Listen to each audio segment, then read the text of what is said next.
Welcome back to This Week on Campus, your weekly webcast featuring news and events at Western Iowa Tech. I'm Isabel Martinez. And I'm Tyler Euchner. This week we'll be talking about news and events that'll be featured here on campus. But first, before spring break, 9 students from Western Iowa Tech got to visit the Iowa State Capitol to support community college funding. WIT TV's Nathan Bowman and photographer Pablo Gutierrez joined these students and shared what they did at the state capitol. It was Community College Day at Iowa Capitol Hill. It's a day to show the Iowa government what the community colleges have been doing recently.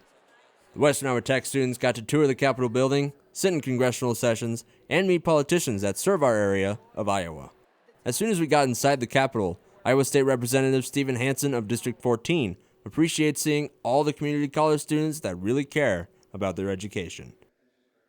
I think it's great, and it also shows you the statewide impact. You know, you can't get locked in maybe on just Western Iowa Tech or Northwest Community College, but when you see that it is truly a statewide effort and how many students are impacted. Helped by Western Iowa Tech Government Relations and Special Projects Coordinator Steve Warnstadt, the WIT students got to meet Iowa State Treasurer Michael Fitzgerald. Fitzgerald says that it's important that community college students can graduate to go to the workforce. They are the lifeblood of the state of Iowa. They're training the next generation in the real skills and jobs that we need. The students finished off the Capitol visit with a tour of the building. They got to visit spots like the Rotunda, Senate and the House floors, and even the Capitol Library.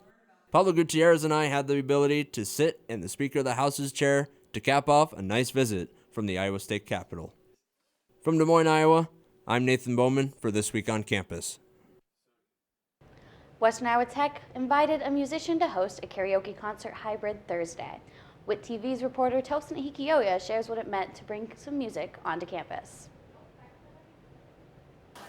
Western Iowa Tech had the pleasure of hosting John Rush, the Human iPod, for acoustic karaoke in the Overlook Cafe. I never know what people are going to come up and sing with me. And that's one of the things I like about incorporating my show with the karaoke show is there are a lot of songs that are fun to play that I wouldn't do, but they're still really fun to do. And then once I see somebody do it with me, it's really cool. I like that. I like doing things that are different.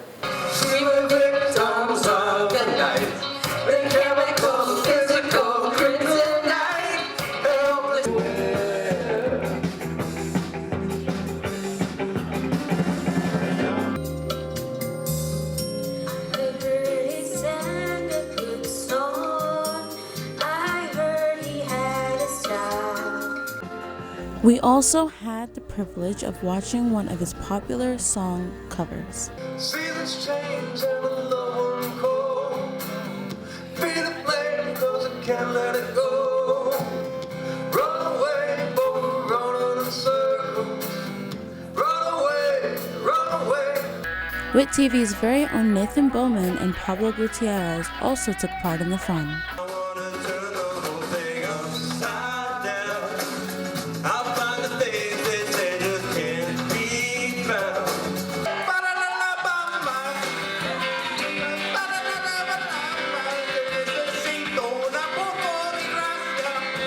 It was an amazing event that allowed for many WIT students to show off some of their talent and support one another.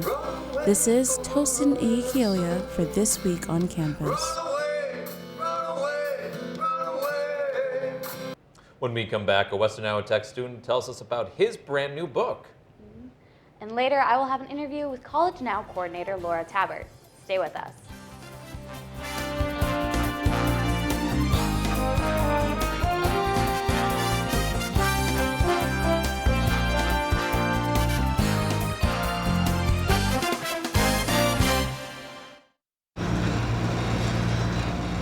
I've been deployed overseas 6 times with multiple combat tours.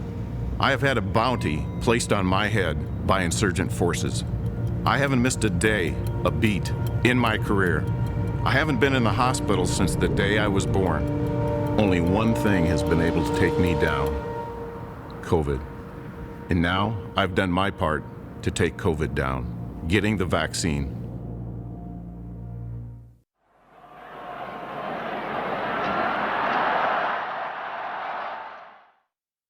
Whitstock is back and better than ever. We know you've missed that pre-pandemic sound, and we've missed it too. That's why WIT TV has decided to give you the Whitstock you knew and combine it with the style of Glow. To kick things off, we have Winter Wayfarer. The Glow alumni return to WIT for a virtual concert experience. Now available at youtube.com/WITTV.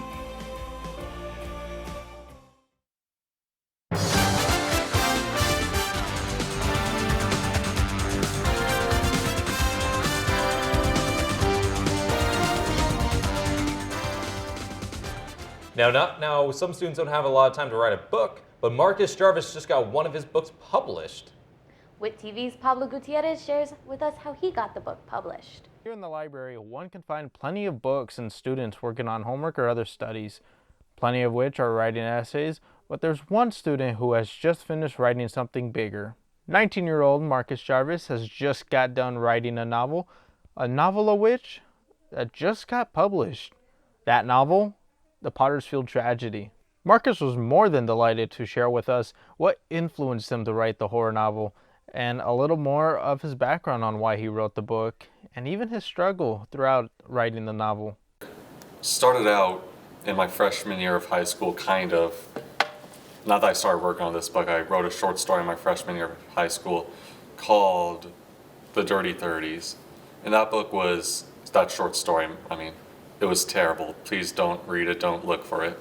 It was a very short story, it was very meaninglessly gory and bloody and all that. And I wrote it just out of joy for writing about the Dust Bowl, because I felt that the Dust Bowl didn't have enough stories to write, not enough stories written about it. So I wanted to write more stories about it. I decided to write a short story about it. Well, then a few years later, a friend of mine said, "Hey Marcus, it's my birthday, write me a scary story." That's basically what happened. And so in the middle of a particularly boring biology class, I withdrew my computer and I started up the first few pages of the Pottersfield Tragedy. I thought that I would take 3 months to redo the short story, and I thought it would stay a short story. Well then, 3 years later, I'm still working on the story. My friend never got to see the end product because we no longer talk. A lot of people throughout my life didn't think of me as an author or a writer even at that. There's been a few instances where people said, "No, you're just some nobody who lives in the middle of nowhere, who has no ties in the industry, and you're never going to publish a book." Well, that's wrong. The first, memory of writing that I have, one of the first memories of writing I have, I was writing in the middle of class. It was a boring day in class. I think I was in 5th grade, and my teacher just took the story from me, took my writing, and I got in trouble for writing, which I don't think is cool. And then there was some other people who just didn't think I could make it. So unfortunately, some teachers as well, and some peers. And I wrote a book out of that. I also was inspired just by the authors I was reading, Stephen King, and also S.E. Hinton from The Outsiders. She wrote that at a really young age, and that's what really inspired me to write this and not wait till I was, 30 years old to begin my writing career. I wanted to do everything now. I'm a really impatient person that way. Even with all the doubt, Marcus wouldn't find it too easy, as he too had to stay indoors just like everybody else during 2020. But just like others, he decided to use that time to his advantage. Wrote a lot of this story during the summer of 2020. During the summer of 2020, it was a really long summer because we were let off of school that year in, I think, spring in order to quarantine, because that's when COVID first came to America. And so during that summer, I was cooped up in my house almost all by myself every single day. And it was a relatively dark time in my life. I just wasn't, that happy. I was very stressed out with what was going on in the world today, with the fact that I was, home alone so often, alone, completely away from all friends. Most of my family, my brother was gone. He was in basic. My other brother, he just moved out. And so I had plenty of time to channel all of that darkness into this story. The story is darker than anything I've ever written. To dive deeper, I decided to visit Marcus to see his own workspace. And unlike other authors who may have their own workspaces in their houses, Marcus only has a room. A room, while full of literature and horror stories, is also accompanied by one of his many dogs, Alice, who's his reading buddy. From there, Marcus showed us plenty of the books that helped guide him along his way to write his horror story. And also, The Worst Hard Time, this is just a book about the Dust Bowl. I picked it up before I wrote it, and I picked it up because I knew one day that I was going to write about the Dust Bowl. So this is just a really good educational book. Honestly, like, this is more of a recommendation than anything. He even managed to have some of his early work, which led to the creation of his novel. Marcus is not done yet, though. With one book published, he's already working on the next, and making his first story into a thinner second edition. To get a copy for yourself, one can easily find it on Amazon or find Marcus personally to get a copy for yourself. Now, if you would like to purchase a copy of it, you can find it on Amazon, or even just find Marcus himself and purchase a copy straight from it. Now, I gotta say, I really like I like the idea of butterfly effect. I think it's very fascinating. I don't know about you. Yeah, I mean, I'm a really big reader, so just the fact that it's a murder mystery is something I'm all about. So I'm really excited for this, to be honest. I would definitely read it if in all reality I liked reading. I'm not the biggest fan of it, but you know, it is what it is, honestly. When we return, I'll have an interview with College Now coordinator Laura Tabert. Please stay with us.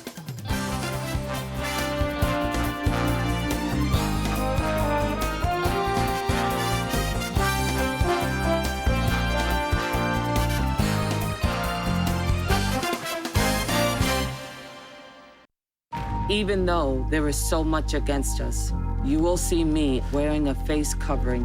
And even with my face covered, you will see me as a son, as a friend to everyone I meet, as a fighter for change, as a woman who stands up for what I believe in. So join me in wearing a face covering to help stop the spread of the coronavirus. Because this is one small act of kindness that has the power to bring us all together. Myth. If you get COVID-19, you'll recover after a few days. That myth is false. We're only just beginning to understand the effects of COVID-19 on the human body, as we're starting to see more and more people identifying as long haulers who are having symptoms for weeks, if not months, after their initial infection.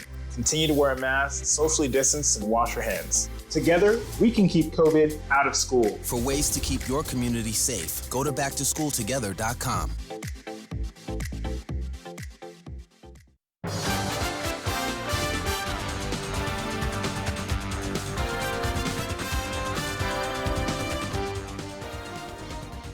Welcome back. I'm here with Laura Tabert, the College Now coordinator. Laura, how are you doing today? Good. How are you? I'm actually doing pretty good myself. So why don't we jump right in? So what exactly does the College Now program do?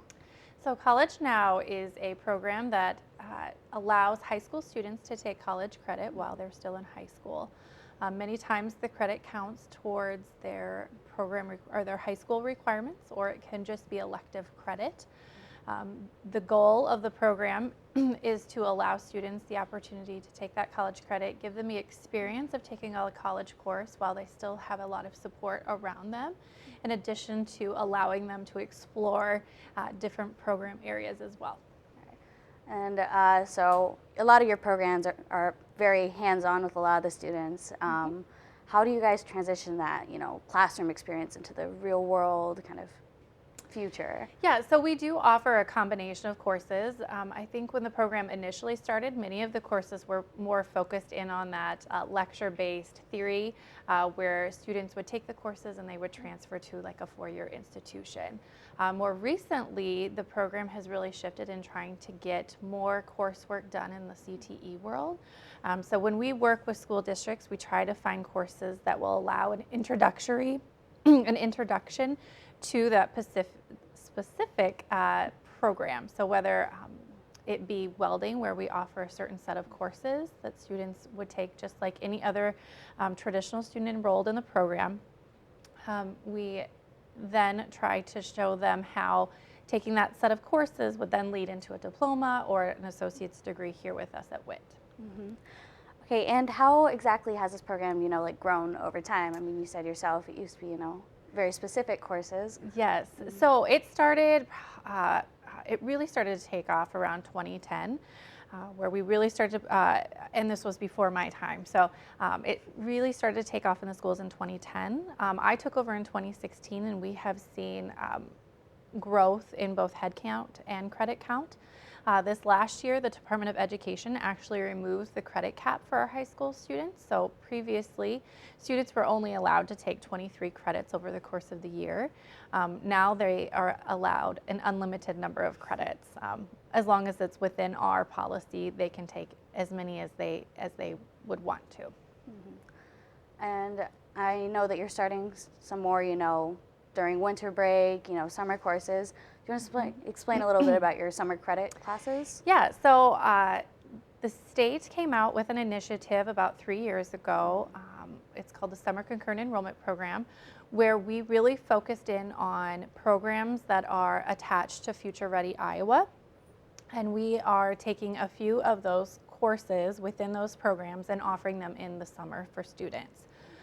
It's free of charge for both our school districts and for our students, so anything that's associated with the course is covered within that program. And it does just, again, it allows them to either get a step ahead in whatever program they're thinking, or it allows them to kind of get a taste of something that they may want to do. This year we're mostly focused in on our health program.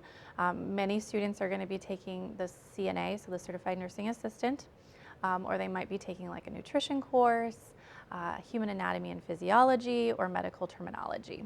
All right. And is there anything else you'd like to add? It really is just a great opportunity for students. So we have found, and research has found, that if students attempt to take a college course while they're in high school, they're much more likely to continue their education after they graduate and successfully complete that education once they're there. So we really encourage any student that may be considering it or just never thought that college was for them to take a jump and just try something, whether it is that general education course that maybe gives them that boost of confidence, or, just getting out there and trying something new like the audio engineering mass communications pathway, or our welding pathway, auto tech, we have nursing, we've got game app development, networking, cybersecurity. So we have lots of different options for our students to try to try something new and find something that they want to do after they graduate. Thank you so much for joining us here today, and we'll be right back with some more information.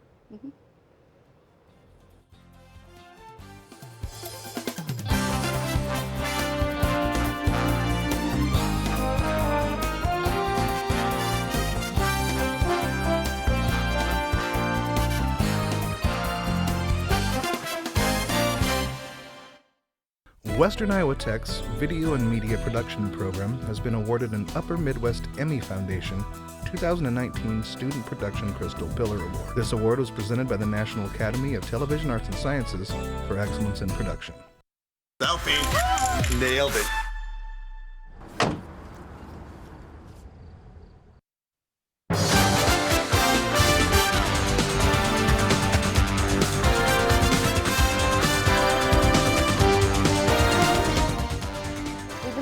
Warmer weather this past week with some cloud on St. Patrick's Day. Pablo Gutierrez has a look at the weather for this coming week. What's the weather looking like this week, Pablo? I'm hoping for a beautiful one, but I'm hoping you really won't disappoint me, honestly. Now, it will be really nice and sunny, but we will be losing that streak of sunshine, Isabel and Tyler. Now, last week it was like the best week to go out there and get some sunshine in. But as I said, we will be losing that streak this week, so try to take advantage of these upcoming days. Now on Saturday, we will be continuing our streak of nice weather with a nice sunny day of a high of 67 and a low, mostly clear night around 33. On Sunday, we'll keep rolling out with the sunshine with a high of 74 and a possibility of a breeze that can reach up to 30 miles per hour. At night, we can see a low of around 50 with the same possibility of wind speed around 30 miles per hour. On Monday, we can see a high near of 68, but we do start to see the chance of rain after 1 p.m. with a mostly cloudy day along with a 30% chance of precipitation. At night, we'll continue to see the rain with a low of 38 and a higher chance of precipitation at 80%. Looks like this is where we start to lose our sunny day streak and start healthy rainy one. On Tuesday, we're going to see some rain, more than likely, with a mostly cloudy day with a high of 48 and a chance of precipitation of 70%. At night, there will be a chance of rain before 2 a.m. Then we'll be seeing a chance of some more rain and even a little bit of snow, with a low of 31 and a chance of precipitation of 50%. Well, let's just hope we see more rain than snow out there, since I'm sure we can all make do without the snow. Luckily, we've got Wednesday right around the corner with a mostly sunny day with a high near 49, but not without its breezes, and a partly cloudy night with a low around 28. Hopefully, whatever did not melt the night before will hopefully be covered by Wednesday. On Thursday, we will restart the sunny streak with our second day of sunshine with a high of 56. We'll be seeing quite a bit of rain out there, but personally, it's kind of my favorite kind of weather. Hopefully, it's your guys' too. Back to you guys in the studio. All right, thank you, Pablo. We'll see you right back in the studio. I gotta say, I'm not looking forward to the fact that there's snow. There's snow chances when there's this beautiful weather. I don't understand it, but at the same time, I'm looking forward to the rain. I really love the rain. I'm just hoping for some good fishing weather, so. Fishing? You like fishing? Unfortunately, my family does, but you know, we put up with it. I mean, it's still a fun little activity. Anyways, we'll be right back with more social media information, so stay with us.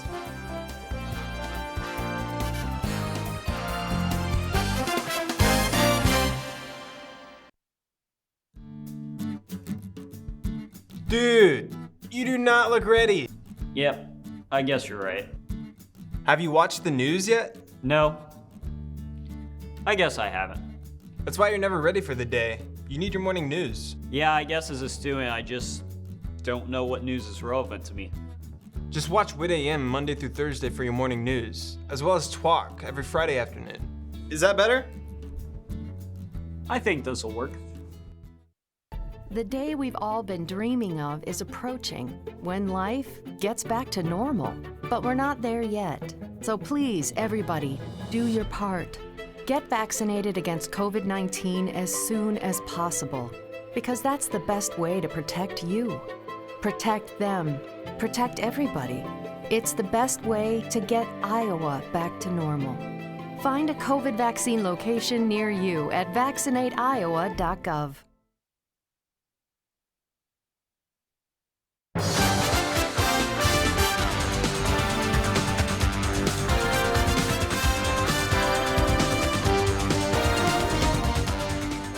You need to grab a book for research but don't know the times for the library?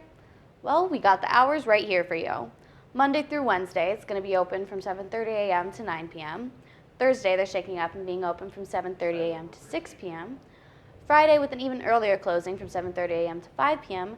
And Saturday, they're closed completely, but library chat will still be available. And finally, on Sunday, they'll be back open for a short period of time from 5 p.m. to 9 p.m. Do you not want to spend money on a gym membership, or you just don't have the means of being able to get to there for your daily workout?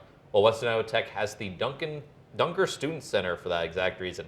The Student Center is typically open from 8 a.m. to 8 p.m. on Mondays through Fridays, 4 to 8 p.m. on Sundays, so you have a little bit less time.